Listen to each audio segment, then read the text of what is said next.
செய்யும் வினைதான் என் செய்யும் என்னை நாடி வந்த கோல் என் செய்யும் கொடுங்கூற்று என் செய்யும் கூரேசர் இருதாலும் சிலம்பும் தண்டையும் சதங்கையும் சண்முகன் தோளும் கடம்பும் என் கண்முன் வந்து தோன்றிடினேன்.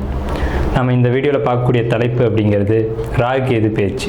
எப்போவுமே ஒரு வருடத்தில் ராகுகேது பேச்சு ஆகும்போது மக்கள் வந்து ஒரு எதிர்பார்ப்பு இருக்கும். இந்த கிரக பயிற்சியில் நமக்கு என்ன நன்மைகள் இருக்குது, என்ன தீமைகள் இருக்குது அப்படின்றது பொதுவாக எல்லாருக்குமே ஒரு எதிர்பார்ப்பு அப்படிங்கிறது இருக்க தான் செய்யும். அந்த வகையில் வந்துட்டு இந்த ஆண்டினுடைய ஆங்கில தேதியானது மே மாதம் 18ஆம் தேதி அன்னைக்கு தமிழ் வருஷம், அதாவது புத்தாண்டு, தமிழ் புத்தாண்டு பிறக்க போகுது.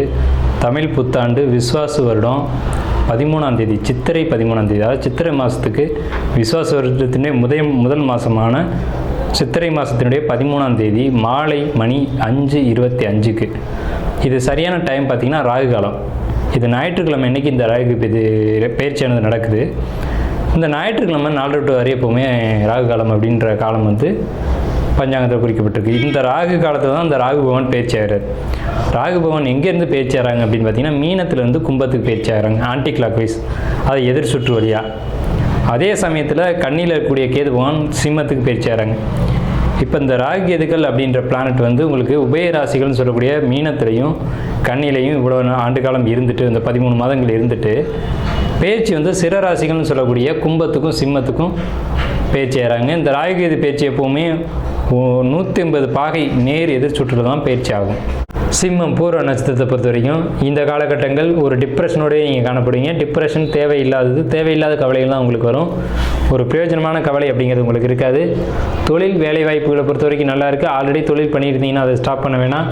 புதிய தொழில் தொடங்குறத மட்டும் யோசித்து செய்யலாம். ஒரு முறைக்கு 2 முறை யோசிச்சுக்கலாம். கணவன் மனைவி உறவு நல்ல ஒரு நிலையில் இருக்கும். வெளியூர் வெளிநாடு பயணங்கள் இருக்குது. மன மகிழ்ச்சியான காலகட்டம். மனசுக்குள்ளே மட்டும் தேவையில்லாத ஒரு குழப்பங்கள் சுற்றிக்கிட்டு இருக்கும். அதை வந்து ஒரு ஓரமாக எடுத்து வச்சுருங்க. வாகனங்கள் ஓட்டுறது பொறுத்த வரைக்கும் ரொம்ப கவனமாக ஓட்டணும். 2 சிந்தனைகளோட வாகனங்களை இயக்குவீங்க அப்படின்ற ஒரு நிலை இருக்குது. தேவையற்ற ஒரு அச்சம் உங்கள் மனசுக்குள்ளே இருக்கும் இந்த ராகுகேது பேச்சில். 2025 ராகுகேது பேச்சு பலன்கள். நாம் இந்த வீடியோவில் பார்க்கக்கூடிய தலைப்பு அப்படிங்கிறது 2025 ராகுகேது பேச்சு பலன்கள். சரியான தமிழ் விஸ்வாச வருஷம் சித்திரை மாதம் 13ஆம் தேதி அன்னைக்கு மாலை நேரம் 5:25க்கு சரியான ராகு காலத்தில் இந்த சிம்ம ராசிக்கு ராகுகேது பயிற்சி அப்படிங்கிறது நடைபெறுது. சிம்ம ராசிக்கு ராசி மேலே சந்திரன் மேலேயே கேது வந்து அமர்றாங்க. நேர் 7ஆம் இடத்துல ராகு வந்து அமர்றாங்க. இது நாள் வரைக்கும் 8ஆம் இடத்துல இருந்த ராகு 7ஆம் இடத்துக்கும், இது நாள் வரைக்கும் 2ஆம் இடத்துல இருந்த கேது ராசிக்கும் பயிற்சியாகி வரக்கூடிய இந்த பயிற்சி உங்களுக்கு என்ன மாதிரியான பலன்களை கொடுக்க இருக்குது அப்படிங்கிறத நம்ம இந்த வீடியோவில் விரிவாக பார்க்குறோம்.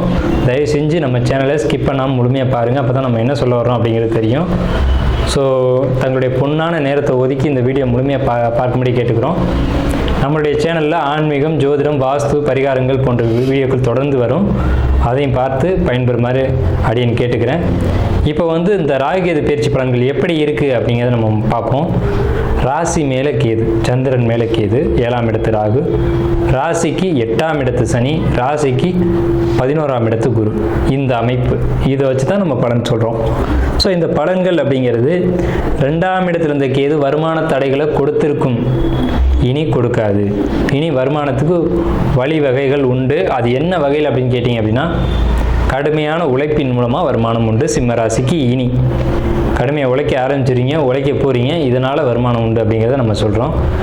முக்கியமான விஷயம் என்னென்னு கேட்டிங்கன்னா, ஆன்மீகம் சார்ந்த ஆர்வங்கள் உங்களுக்கு அதிகரிக்கும். ஏன்னா சந்திரன்னா மனசு, கேதுன்னா ஆன்மீகம்.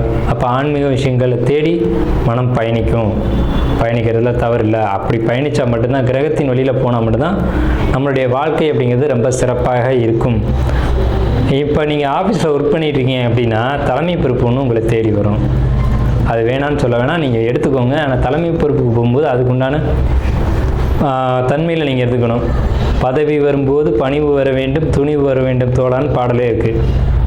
அந்த மாதிரியான ஒரு சூழ்நிலையில் நீங்கள் ஏற்படுத்திக்கணும். நமக்கு பதவி வந்துருச்சு, நம்ம ஒரு பெரிய கெத்தில் இருக்கோம், அந்த எண்ணங்கள் கூடாது. பதவி வரும்போது தான் பணிவு வர வேணும்னு சொல்லியிருக்காங்க. ஸோ அந்த வார்த்தைக்கு இணங்க நீங்கள் நடந்துக்கிட்டீங்க அப்படின்னா உங்களுக்கு 8ஆம் இடத்துல கூடிய அந்த அஷ்டமச்சனி பாதிக்க போகிறது இல்லை. அவர் என்ன எதிர்பார்க்குறாரு? எளிமை, உண்மை, நேர்மை. இதைப்படி இருக்கிறானா ஜாதகன் அப்படிங்கிறத கவனிக்கிறார். பொறுமையாக இருந்தீங்கன்னா எந்த பிரச்சனையுமே இல்லை. இது எச்சரிக்கை. நெகட்டிவாக நம்ம எதுவும் சொல்லலை.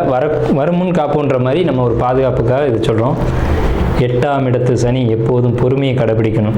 இதை ஆழமாக சிம்மராசிக்காரங்க மனசில் பதிய வச்சுக்கோங்க. ரொம்ப வேண்டுகோளோடு நான் இதை உங்களுக்கு சொல்கிறேன். ஏன்னா 8ஆம் இடத்து சனி என்னெல்லாம் பண்ணுன்றது எங்களுக்கு தெரியும்.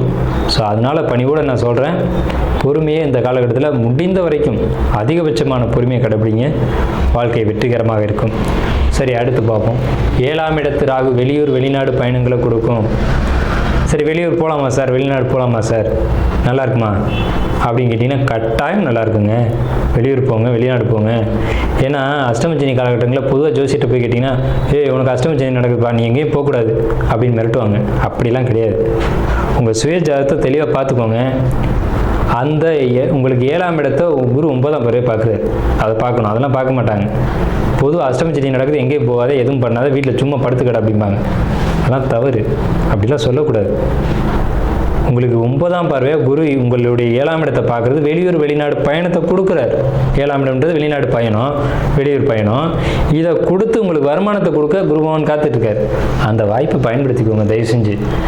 எங்களை மாதிரி ஜோசியர்களை அணுகி இதை கேட்டு இது சரியா இது தவறா அப்படிங்கிறத புரிஞ்சுக்கிட்டு நீங்கள் நடந்துக்கிட்டீங்க அப்படின்னா உங்கள் வாழ்க்கை சிறப்பாக இருக்கும். வெளிநாடு வேணாம் அப்படின்னு சொல்கிறவங்கள நீங்கள் ஒரு காலம் நம்பாதீங்க.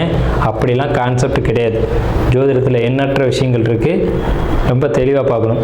அதே மாதிரி உங்களுக்கு சுப விரய செலவுகள் அப்படிங்கிறது நிச்சயம் உண்டு.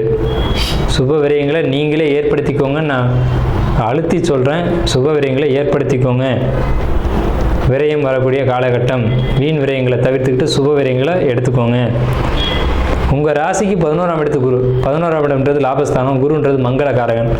அவர் உங்கள் ராசிக்கு 3ஆம் இடத்தை, உங்கள் ராசிக்கு 5ஆம் இடத்தை, உங்கள் ராசிக்கு 7ஆம் இடத்தை ஒரு சேர பார்க்குறாரு. 3, 5, 7 இடங்களை பார்க்கும்போது சுப விரயங்களை ஏற்படுத்தணும்.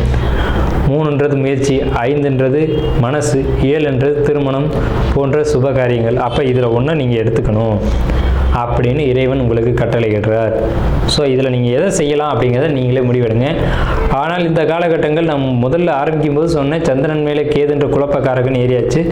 ஸோ அவர் குழப்பத்தையும் ஆன்மீகத்தையும் ஒரு தெளிவையும் கண்டிப்பாக கொடுப்பார். அந்த தெளிவை ஏற்படுத்திக்கோங்க.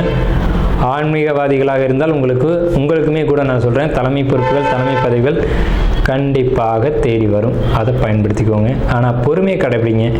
எந்த ஒரு இடத்துலையும் பொறுமை தவறிட வேணாம். இது சனி பகவானுடைய ஒரு அமைப்பு. உங்கள் ராசிக்கு 2ஆம் இடத்தை சனி பகவான் தன்னுடைய 7ஆம் பார்வை வழியாக பார்க்குறாங்க.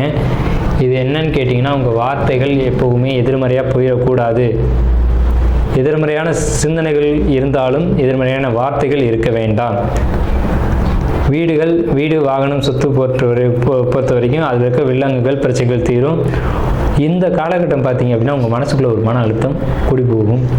அந்த மன அழுத்தம் தான் உங்களுக்கு வார்த்தைகளை எதிர்மறையாக கொடுக்கும். அந்த எதிர்மறையான வார்த்தைகள் மட்டும் இருக்க வேண்டவே வேண்டாம். பாசிட்டிவான விஷயங்களை பேசுங்க. நடக்கும், நல்லது, சுபம், அந்த மாதிரி வார்த்தைகளை பேசுங்க. நடக்காது, தேராது, விளங்காது, இந்த மாதிரியான எதிர்மறையான சொற்களை நீங்கள் உச்சரிக்கவே கூடாது இந்த காலகட்டத்தில். 2ஆம் இடத்தை சனி பார்க்கக்கூடிய இந்த காலகட்டத்தில் ராகுகேது பேச்சு உங்களுக்கு அமோகமான நல்ல பலன்களை செய்து. ஏன்னா 7ஆம் இடத்து ராகு கேந்திரஸ்தானத்தில் 2 கேந்திரங்களையும் 2 ராகுகேதுக்கள் அமர்றது அப்படிங்கிறது பெரிய விசேஷமான காலகட்டம் வந்திருக்கு. திருமணம், குடும்பம், குழந்தை, மாணவர்களை பொறுத்த வரைக்கும் படிப்பு ரொம்ப அற்புதமாக இருக்கும். ஏன்னா 5ஆம் இடத்தை குரு பார்க்குறார் தன்னுடைய 7ஆம் பார்வை வழியாக.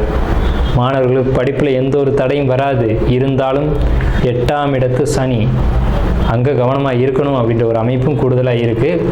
கொஞ்சம் ஊன்றி படிக்கணும் அப்படின்ற ஒரு அமைப்பு இருக்குது. கொஞ்சம் கவனமாக படிங்க மாணவர்கள். 10th +2 படிக்கக்கூடிய மாணவர்கள் ரொம்ப கவனமாக படிக்கணும். நீட் எக்ஸாம் எழுதக்கூடியவங்க கவனமாக படிக்கணும்.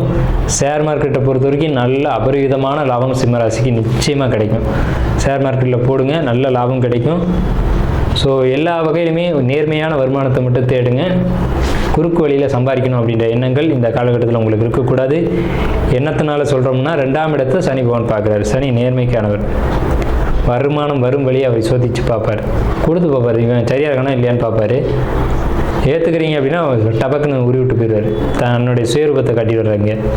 ஸோ அதனால் நேர்மையான வழியில் வரக்கூடிய வருமானத்தை மட்டும் எதிர்பாருங்க.